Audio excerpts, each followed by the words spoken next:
This is my music magazine, right? And mainly because for my target market was alternative rock, but I wanted to be a bit more vague with that because the subgenres were too specific and I didn't find much to relate to.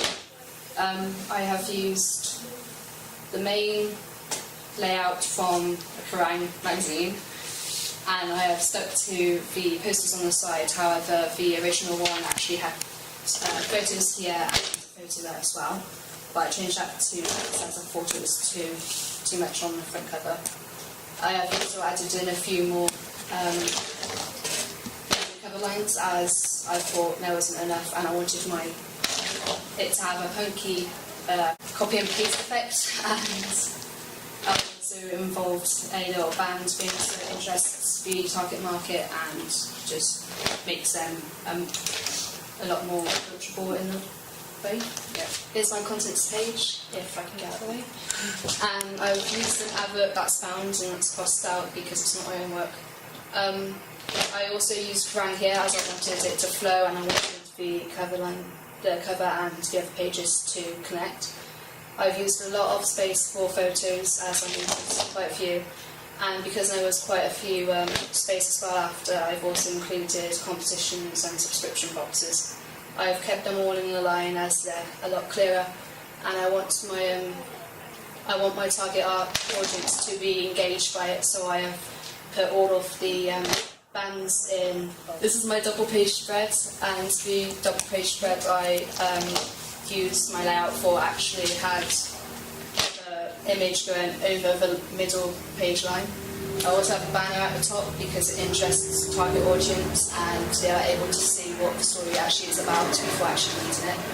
I have stuck to a question answer interview as that's what the younger audience like, and it's a lot easier for them to know what's actually in the article. Put the band name at the top in bold so it interests and reaches the target audience. Tell us about your colours. Where did you use them, and did you want it to flow? Or? Same colours on all pages so it flows throughout the magazine. I used the black, white and red because the red is very bright and intrigues people, and black and white is simple and I'm able to use my text. Same really, and I've used boxes in black and red as well, so it matches. Did you look at any other magazines apart from Kerrang just to sort of see what kind of magazines your target audience were looking at and reading? I looked at NME, Q and Rolling Stone because they are all connected to the rock genre. However, I thought Kerrang was the best approach as it's quite packed and quite busy, but at the same time really clear and easy to read.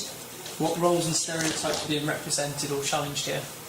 The stereotype of rockers being quite messy and into all of their bands, since there's no fashion or like trends involved in it, I think that's quite typical rocker style. Who was the magazine aimed at, and how do we know that? Teen and young adults who are interested in rock or alternative rock, and I think that's addressed because it's all quite laid back talk, especially in the interview, and all of the colours and the pictures relate to the target audience. How do you feel your use of the programmes such as Photoshop and InDesign have developed since your initial school magazine design? We didn't use InDesign that much with the magazine before, and so I think my knowledge with that has increased a lot, especially since we've been using it for the main magazine. Photoshop I've known already quite a bit. However, I think I've known there's more effects to use while making this magazine, and Illustrator I've been able to use for my logo at the top there, and it really helps because I've never used that program before.